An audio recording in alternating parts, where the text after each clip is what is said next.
سبحان اللہ، اور یہ دعا کو اللہ ان کا سایہ سلامت رکھے، زور سے کہو آمین۔ تو حضرت محترم یہ علماء کرام ہیں جنہوں نے قیامت والے دن کام آنا، یہ وہ علماء کرام۔ حدیث پاک ہے کہ جو عابد ہوں گے، زاہد ہوں گے، نمازی ہوں گے، وہ اللہ کے حکم سے جنت میں جا رہے ہیں۔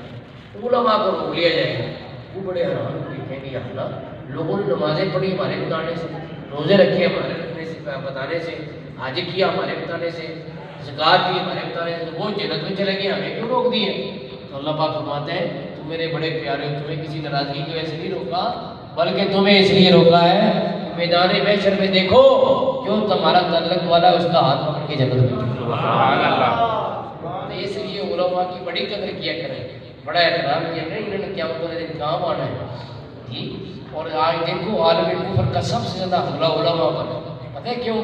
جو چور ہوتا ہے نا چور، وہ سب سے پہلے آ کے پہرے دار کو ہٹانے کی کوشش کرتا ہے۔ اس کو ہٹانے کی کوشش کرتا ہے، پہرے دار ہٹ جائے میں تسلی سے ڈاکہ مارتا ہوں۔ اس طرح علماء اس امت میں پہرے دار ہیں، اور جو عالم کفر ہے، یورپ ہے، امریکہ ہے، وہ پہرے داروں کے اوپر بہت حملہ کر رہے ہیں، یہ ایسے یہ ویسے، یہ ایسے یہ ویسے، تاکہ یہ ڈیگریڈ ہو جائے، اور اس کے بعد جب لوگ ان سے دور ہٹ جائیں گے پھر ہم ان کے اوپر جو مرضی حملہ کریں گے۔ دیکھو نا عورت مارچ والے جو ہیں وہ اس لیے زد میں آ گئے، پہلے وہ علماء سے ہٹے، شریعت سے دور ہوئے، تو اب گستاخوں کے ہتھے چڑھ گئے کہ نہیں، فرانس کے جھنڈے لہرانے لگ گئے کہ نہیں۔ یہ وبال دنیا میں نظر آ رہا ہے کہ دامن مصطفیٰ سے ہٹ گئے، غلامی مصطفیٰ سے پرے ہٹ گئے، اس سے بڑا اور وبال کیا ہے؟ دنیا میں سب سے بڑی دولت حضور کی محبت ہے، رسول کی غلامی ہے، ایک عشق مصطفیٰ ہے، اگر ہو سکے نصیب، ورنہ دھرائی کیا ہے جہان خراب۔ دنیا میں ہے کیا؟ دنیا میں عشق مصطفیٰ کی سب سے بڑی دولت ہے، تو جس سے یہ چھن گئی اس کے پاس رہا کیا؟ چاہے درہم و دینار، پیسے، بلڈنگیں، بینک بیلنس جتنا مرضی ہو، اس کو کیا کرنا؟ وہ تو قبر میں ساتھ ہی نہیں جانا، قبر میں تو عشق مصطفیٰ نے ساتھ جانا۔ قبر میں کس نے ساتھ جانا ہے؟ عشق مصطفیٰ۔ آپ لوگوں سے جیسے یہ کوئی ریاضی کا سوال ہے، آج میرا گلا خراب ہے تو کچھ آپ بھی ساتھ دیں گے، قبر میں کس نے ساتھ جانا ہے؟ عشق مصطفیٰ نے ساتھ جانا ہے۔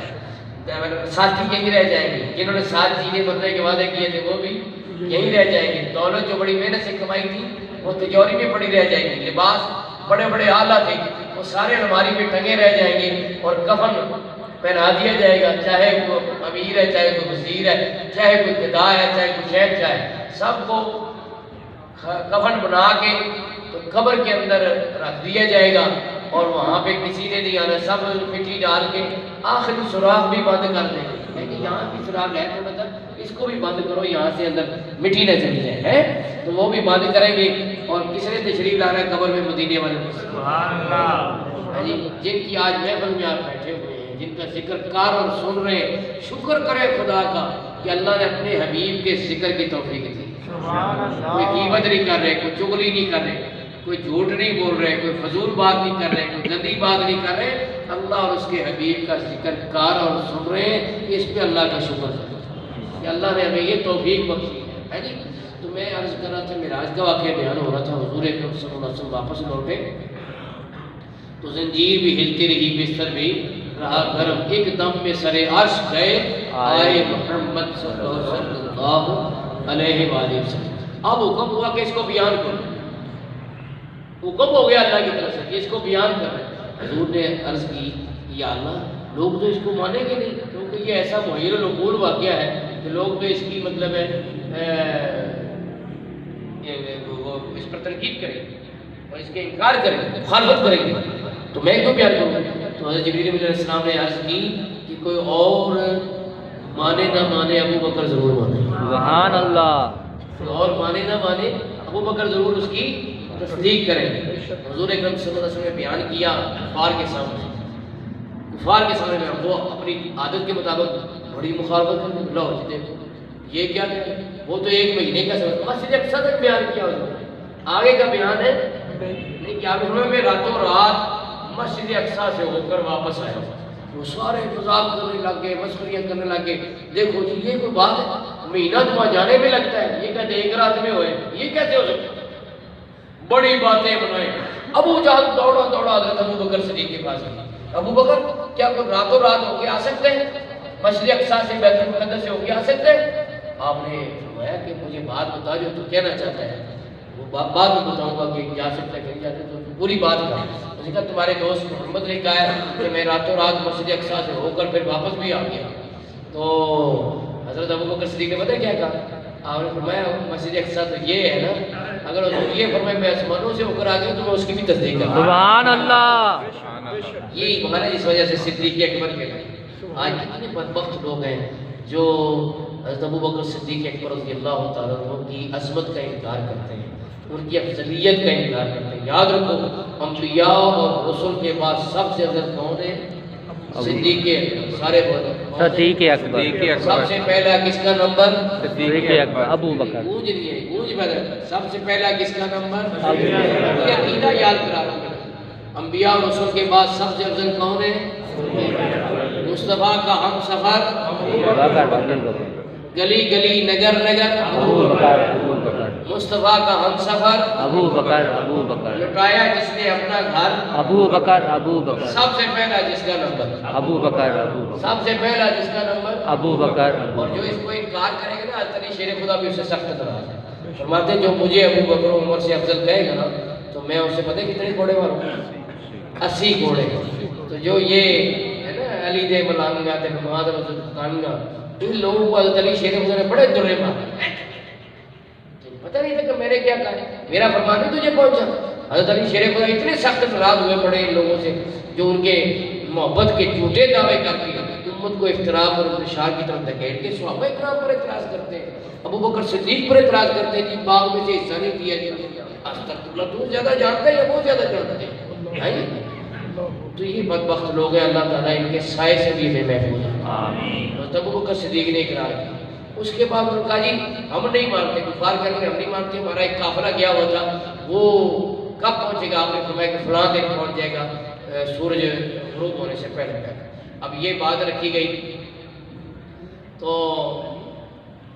وہ کفار جو ہے مغرب کی طرف دیکھ رہے ہیں کہ سورج غروب ہو اور قافلہ نہ پہنچے تو ہم کہیں کہ لو جی محمد صلی اللہ علیہ وسلم کی بات سچی نہیں تھی۔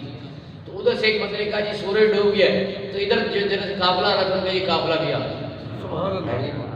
تیسری بات کہ جی مسجد اقصیٰ کے کتنے محرابیں ہیں، کتنے داریں ہیں، کتنے برآمدے ہیں؟ رسول کریم صلی اللہ علیہ وسلم فرماتے ہیں کہ مجھے تھوڑی سی فکر ہوئی، کیونکہ بندہ جہاں جائے تو اتنی تفصیل سے تو نہیں دیکھ سکتا کہ ہر ایک چیز کو بیان کر دے۔ کہتے ہیں اللہ تعالیٰ کے حکم سے مسجد اقصیٰ میرے سامنے رکھ دی گئی اور میرے سارے بتا دیے کہ اتنے ستون ہیں، اتنے برآمدے سارے۔ ایک اور واقعہ میں نے سیرت حمدیہ میں بہت پیارا پڑھا ہے، وہ واقعہ یہ ہے کہ حضرت ابو سفیان جب مسلمان نہیں ہوئے تو کیسر روم کے دربار میں حضور کا خط پہنچا، حضور کا یہ 7 ہجری کا واقعہ ہے۔ تو اس نے کہا یہ کون ہے؟ اس کے یہاں لوگ آئے ہوتے ہیں عرب کے، تو ان کے کوئی قریبی بندہ ہو تو اسے پکڑ کے لاؤ تاکہ میں پوچھوں یہ محمد کون ہے جنہوں نے مجھے خط لکھا ہے اور اسلام کی دعوت دی ہے۔ تو ابو سفیان کو لے گئے درباری۔ ابو سفیان اس وقت تک مسلمان نہیں ہوئے تھے، بعد میں انہوں نے نہ صرف اسلام قبول کیا بلکہ شرف صحابیت بھی پایا۔ تو کہتے ہیں کہ میں نے اپنی طرف سے کوشش کی کہ ایسی بات کروں جس سے وہ حضور صلی اللہ علیہ وسلم سے دور ہو۔ تو میں نے یہ کہا کہ جی انہوں نے ابھی یہ دعویٰ کیا ہے کہ میں راتوں رات مسجد اقصیٰ سے ہو کر پھر واپس آیا۔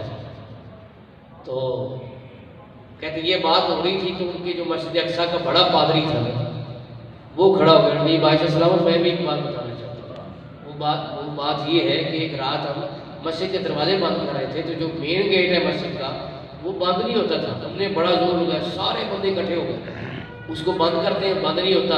ہم نے کہا چلو ایسا کرو کہ یہ اب بند نہیں ہو رہا، اس پر عمارت کا بوجھ پڑ گیا، صبح کسی کو بلائیں گے اور وہ دروازے کو ٹھیک کرے گا۔ کہتے ہم نے دروازہ ویسے ہی چھوڑ دیا۔ کہتے صبح آئے ٹھیک کرنے کے لیے تو دیکھا دروازہ مکمل بند ہو رہا ہے۔